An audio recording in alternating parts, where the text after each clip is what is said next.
अस्सलाम वालेकुम। आप देख रहे हैं मुझे डिजिटल मीडिया पर और मैं हूं कमर मेकन। आज तहरीक इंसाफ की तरफ से उनका पॉलिटिकल कमेटी का जो एलामिया है वो जारी किया गया है। इमरान खान से मुलाकातों के हवाले से एक प्रॉपर प्लान तरतीब देकर आवाम से शेयर किया गया है, उसके ऊपर बात करेंगे।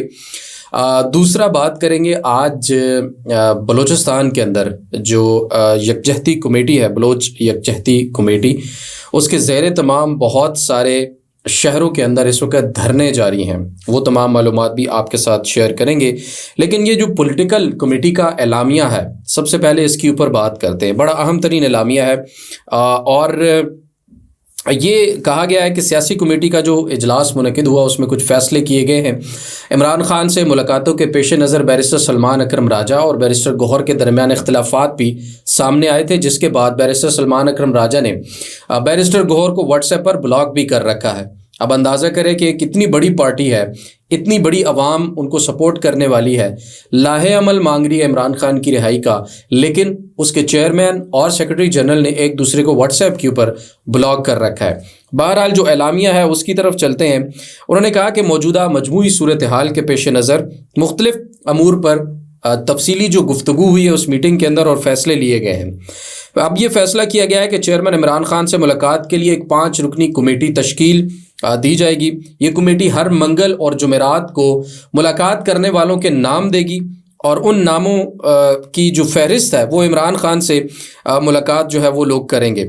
जहाँ तक मुमकिन हुआ एक मीटिंग में अगली मीटिंग की फहरिस्त की मंजूरी इमरान खान से ली जाएगी। यानी मंगल और जुमेरात का दिन है मुलाकातों का, तो मंगल के रोज़ ये जो अरकान मिलेंगे वो अगले जो जुमेरात के रोज़ की मुलाकातें होंगी उसकी इजाज़त इमरान खान से लेंगे और इमरान खान जिस नाम की इजाज़त नहीं देंगे वो मिलने नहीं जा पाएगा। लेकिन अगर फहरिस्त के अंदर मौजूद किसी भी रुकन को जेल इंतज़ामिया या इस वक्त सिस्टम मिलने नहीं देता इमरान खान से, तो फिर बाकी जो हैं वो एहतजाज ज़रूर करेंगे लेकिन इमरान खान से जाकर मुलाकात करेंगे। असूलन उनको ये करना चाहिए कि अगर इंतज़ामिया किसी एक के ऊपर, 2 के ऊपर, 3 के ऊपर पाबंदी लगाती है तो किसी को भी नहीं जाना चाहिए। एक मैसेज जो है वो जाना चाहिए उनकी तरफ से सख्त कि ये इस तरह का मामला आइंदा के लिए ना हो, वरना ये पिक एंड चूज़ जो है मेरे ख्याल में बाद में भी चलता रहेगा। टू एन एक्सटेंड अगर चले भी जाते हैं तो कम से कम इमरान खान से शिकायत वो ज़रूर कर सकेंगे कि फ़लाँ जो लोग हैं वो मिलने नहीं आए और उनके लिए जो अहकामात होंगे वो इमरान खान साहब खुद दे सकते हैं। लेकिन इमरान खान के अहकामात पर अमल होना भी ज़रूरी है। हमने देखा, मैं ये एलामिया कंप्लीट कर लूँ फिर मैं आपको ये बताऊँगा कि इमरान खान से कौन कौन से वाज़े तौर पर अहकामात थे जिनका अभी तक आज 13 अप्रैल तक किसी किस्म का उनके ऊपर अमल नहीं हुआ। 3-4 तो मेरे ज़हन में अभी भी आ रहे हैं। अब ये जो फहरिस्त है ये इमरान खान साहब तक 3 लोग पहुंचाने के ज़िम्मेदार होंगे। बैरिस्टर सलमान अकरम राजा, बैरिस्टर गौहर और एडवोकेट इंतज़ार हुसैन पंजोथा जो हैं वो ये फहरिस्त बनाएंगे और जेल हुकाम को ये अरसाल की जाएगी। इमरान खान साहब की मंजूरी ली जाएगी और ये तरीका इसलिए किया जा रहा है, यहाँ इस एलामिया के अंदर रखा है कि इसमें इमरान खान की इजाज़त और मर्ज़ी शामिल है। ये बड़ा अहम है। हालांकि बैरिस्टर गौहर की जो मुलाकात हुई है उसके बाद आज संडे है और आज तक किसी और की मुलाकात नहीं हुई, तो होपफुली उसी मुलाकात में बैरिस्टर गौहर को शायद कहा गया होगा इस बारे में। लेकिन इस्लामाबाद हाई कोर्ट के हुक्म के मुताबिक, हुक्म पे तो अमल पहले भी नहीं हो रहा, इसके बारे में अभी तक किसी किस्म की तौहीन अदालत की दरख्वास्त जो है वो दायर नहीं की गई। आपको याद होगा इस्लामाबाद हाई कोर्ट के अंदर बैरिस्टर सलमान अकरम राजा ने एक अंडरटेकिंग दी थी कि कोई भी जो मुलाकात करेगा वो बाहर आकर मीडिया के ऊपर बात नहीं करेगा, कहीं और जाकर वो बात कर सकते हैं। तो उसके बाद भी मुलाकातों का सिलसिला जो है वो बहाल नहीं हो सका। ना ही इस्लामाबाद हाई कोर्ट के फैसले पर अमल हुआ, ना ही तहरीक इंसाफ की तरफ से अदालत में कोई तौहीन अदालत की दरख्वास्त जो है वो दायर की गई। अब इसमें अब दिलचस्प चीज़ें 2 हैं। एक तो लिखा गया है कि फहरिस्त के अलावा कोई भी फ़र्द चेयरमैन इमरान खान से नहीं मिल सकेगा। ऐसा करने वाला पार्टी डिसिप्लिन की खिलाफ वर्जी का मुर्तकिब पाएगा और उसके खिलाफ कायदे और कानून के मुताबिक कार्रवाई भी होगी। फिर कहा गया है कि ये जो होता था ना कि इंतज़ामिया कह देती थी गेट के ऊपर जो भी 4-5 लोग खड़े हैं, अगर इमरान खान की मर्ज़ी से अंदर लोग नहीं जाते थे तो बाहर जो खड़े होते थे इंतज़ामिया उनको अंदर भेज देती थी। तो अब इंतज़ामिया अगर किसी को कहेगी कि आप चले जाए तो फिर वो लोग अगर तहरीक इंसाफ से ताल्लुक़ रखते हैं और अंदर जाएंगे पार्टी की इजाज़त के बगैर और उस फहरिस्त में मौजूद नाम जो है उनको अगर बाईपास करके किसी और को भेजा जाएगा और वो अगर जाएगा तो पार्टी उसके खिलाफ एक्शन लेगी। फहरिस्त में दिए गए अफराद में से किसी फ़र्द को इंतज़ामिया की जानिब से रोके जाने की सूरत में बाकी अफराद इमरान खान साहब से ज़ेरे एहतजाज मुलाकात करेंगे। और उसके बाद कहा है कि ऐसी सूरत में जेल हुक्काम के ख़िलाफ़ फौरी तौर पर तौहीन अदालत की पटिशन दायर की जाएगी। पहले तो पिछली दायर करनी चाहिए जो सलमान अकरम राजा के जो उन्होंने कॉन्सेंट ऑर्डर लिया था, उसके बाद जो मुलाकातें नहीं हुई।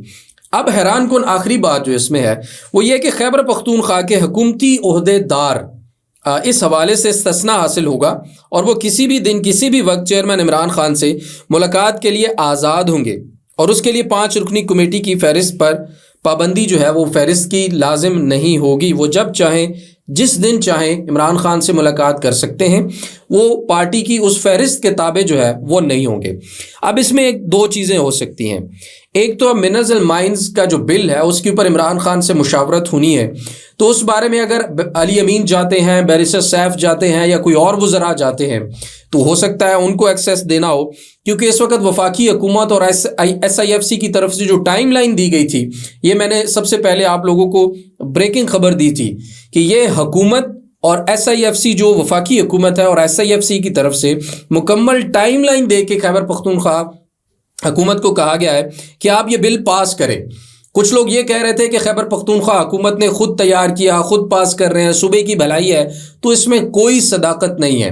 ये वफाकी हुकूमत और SIFC की इंटरनेशनल ऑर्गेनाइजेशन और हुकूमतों के साथ मुआहदों के बाद ये कुछ सिफारिशात सामने आई थी और फिर ये भेजी गई थी KPK हुकूमत को कि आप ये minerals and mines bill pass करेंगे तो फिर हम इंटरनेशनल तंजीमों के साथ, इंटरनेशनल जो कंपनीज़ हैं या अमेरिका है उसके साथ कोई मुआहदा कर सकते हैं, इसलिए आप इसको करें।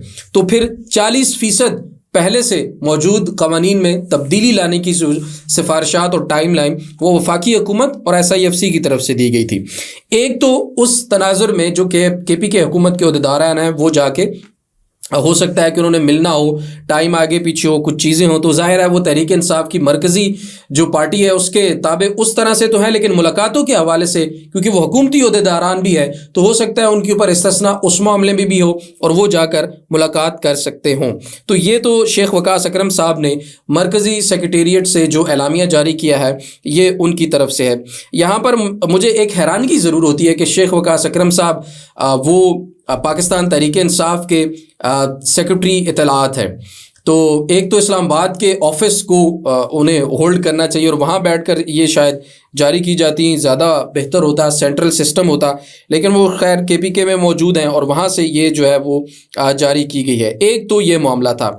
अब इन मुलाकातों के हवाले से इमरान खान के जो अहकामात है उनके ऊपर किस कदर अमल होगा ये कुछ कहना कबल अज़ वक्त होगा, क्योंकि इमरान खान के बहुत सारे अहकामात हैं। ख़ास तौर पर रिसेंटली उन्होंने आलिया हमज़ा साहिबा को चीफ ऑर्गेनाइज़र पंजाब लगाया, लेकिन अभी तक बैरिस्टर गौर साहब ने उनका नोटिफिकेशन जारी नहीं किया। उसके अलावा बल्कि बैरिस्टर गौर साहब तो अडेला जेल के अंदर जब उनकी इमरान खान से मुलाकात हुई तो उन्होंने ये भी कह दिया इमरान खान साहब से कि जो यूथ के प्रेसिडेंट लगाए गए एहसान तूर साहब उनको हटा दिया जाए, उनको हटाने के लिए सिफारिशात जो हैं वो आई हैं। तो बेसिकली उसमें ये हुआ था कि जो फैसलाबाद के कुछ MNAs हैं पुराने जो छोड़कर चले गए अब तहरीक इंसाफ को, उसमें बहुत सारे नाम हैं, उन्होंने एक ख़त मुरतब करके, एक पेपर मुरतब करके भेजा था कि जी एहसान तूर साहब जो यूथ के प्रेसिडेंट हैं, नए अभी अपॉइंट हुए हैं, खालिद खुर्शीद साहब ने अपॉइंट किया है, उनको हटा दिया जाए। ये बैरिस्टर गौहर इमरान खान साहब को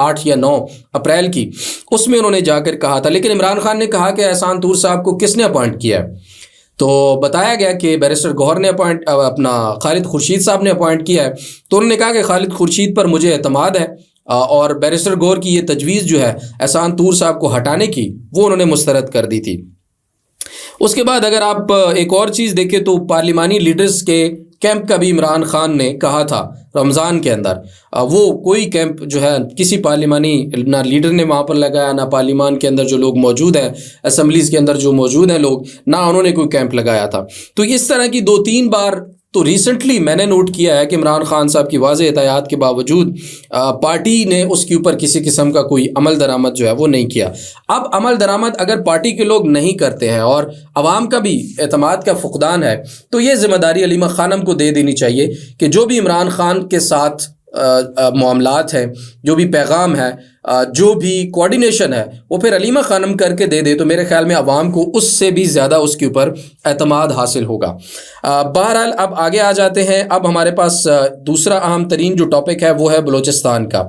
तो जनाब, बलूचिस्तान के अंदर इस वक्त मैं आपके सामने कुछ शहरों के नाम रखूंगा। उन शहरों में इस वक्त भी बलोच यकजहती कमेटी के ज़ेरे तमाम जो धरने हैं वो जारी हैं। एक तो धरना है लखपास के मकाम पर अख्तर जान मेंगल BNP के जो रहनुमा हैं, सरबराह हैं, उन्होंने दिया हुआ है। और अब BYC जो बलूचिस्तान यकजहती कमेटी है उसने भी धरने दे दिए हैं। सबसे पहले जहरी के अंदर उन्होंने दिया हुआ है, अल्लाह वाला चौक के अंदर। कराची में धरना दिया जा रहा है मेन शराफी शेख मस्जिद मलीर के अंदर। हब में दिया जा रहा है लसबेला प्रेस कॉन्फ्रेंस की जगह पर, और बंदर में दिया जा रहा है प्रेस क्लब के सामने, मस्तोंग में दिया जा रहा है, तुरबत में दिया जा रहा है, कल्लात में इस वक्त धरना जो है आज उसका ऐलान किया गया था वो जारी है। खारान के अंदर, क्वेटा के अंदर, पसनी के अंदर, नौकंडी के अंदर, दिलबदीन के अंदर, चागी और उसके अलावा नोशकी, गवादर, खुजदार, सोराब और नाल के मकाम के ऊपर जो है इस वक्त धरने BYC के बलूचिस्तान के अंदर जारी हैं। मामला सिर्फ एक ही है कि बलूचिस्तान के लोगों की आवाज़ सुनी जाए, बलूचिस्तान के लोगों के मसाइल जो हैं उस पर ज़रा अशराफिया कान धरे, सुने कि वो कितने तकलीफ़ में हैं, उनके प्यारे कितने लापता हैं इस वक्त। अगर ज़िंदा हैं तो बता दिया जाए, मर गए तो भी बता दिया जाए। वो पूछते हैं कि कम से कम हमें बताएं तो सही कि वो लोग कहाँ हैं। लेकिन इन सवालों के जवाबात देने के बजाय वहाँ पर लोगों को 3MPO के अंदर फिर से बंद कर दिया गया। अब ये जो बलूचिस्तान यकजहती कमेटी है इसके भी मुतअद्दिद रहनुमा जो हैं, मुतअद्दिद लोग जो हैं वो इस वक्त जेलों के अंदर हैं। महरंग बलोच जेलों के अंदर हैं। समीदीन बलोच जो हैं वो जेल के अंदर रही हैं, गिरफ्तार रही हैं, फिर उन्हें रिहा किया गया।